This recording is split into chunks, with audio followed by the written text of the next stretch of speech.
Greetings, Internet. This is David Kavanaugh, and I had to take a break from the Italian Grand Prix, which I really like to watch, because it's really time to rebuild the carburetors. I've been not going nearly fast enough on my FZR 1000 for the past 6 months. Well, the weather's partially to blame, but you know, this is the other part. It wasn't running right. Last year, I finally got some new tires, and because that was overdue, replaced the brake lines, and before I got it inspected, and yeah, then I was just kind of tired of it not running right. All the little pops coming out of the exhaust, and the idle being too high. I'd rebuilt the low end of the carburetors with all the seals that come with the kit, including that for the bowl and all that.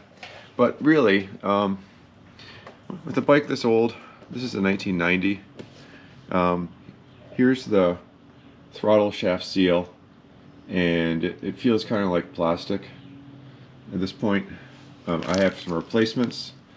I measured this out, and I found some that, you can't order these from Yamaha. I think they don't intend for you to ever take the throttle shafts out of these carburetors. But in order to replace the seals, you have to. And these come from some Hitachi carburetors. I got these from Len at XJ Bikes.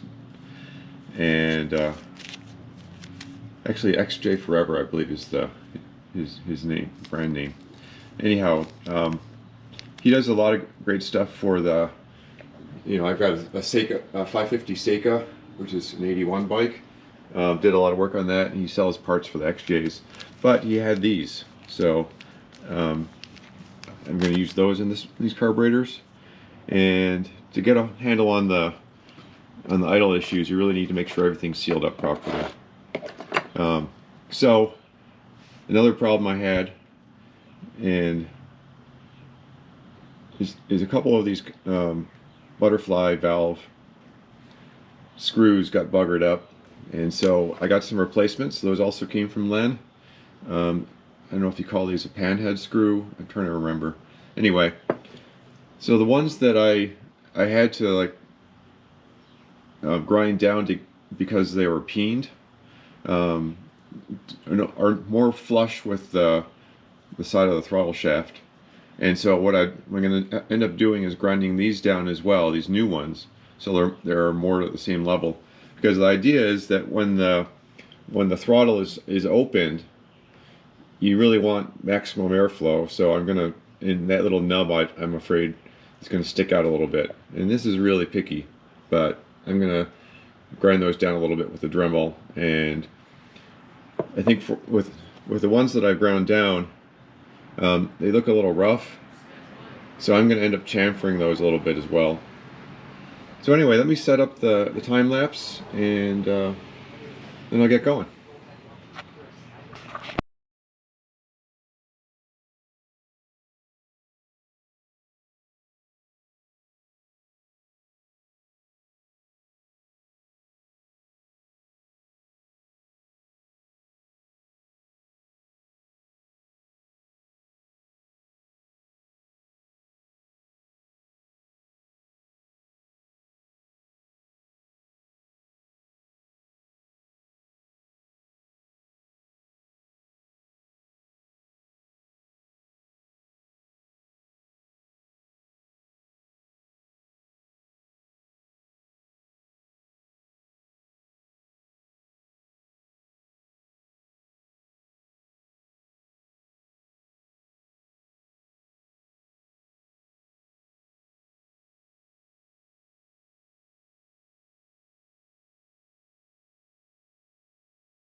All right, so but by now you've watched the time lapse, and if you're sticking with me out through all this, you would have seen that I had a couple of goofs along the way.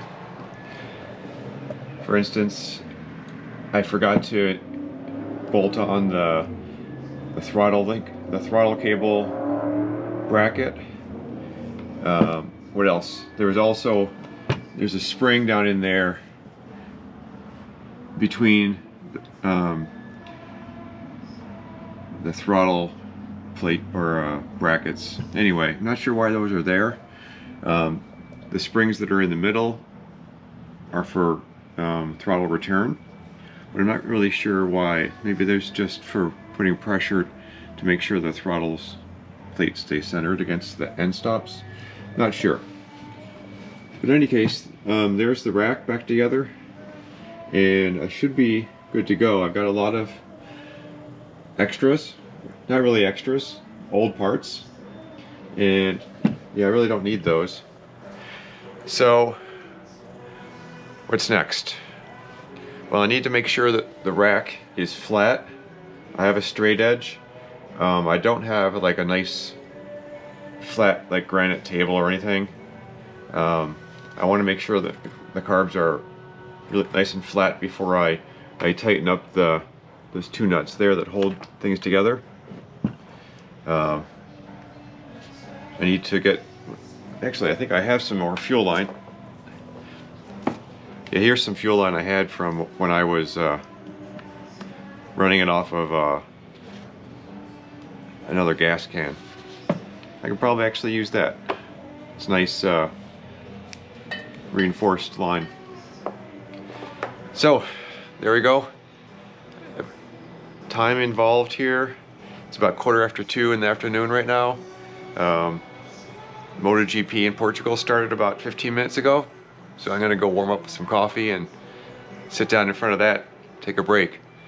But yeah, this is a good job done, and I can't wait to get those back in. I'm hoping to get those in. I've got a auxiliary fuel tank I'm gonna try to use to tune these, and hopefully get the bike running a lot better before putting my own fuel tank on there. Oh yeah, so time. It's about 2:15, and I seem to recall starting sometime between 10:30 and 11. So let's call that 3.5 hours.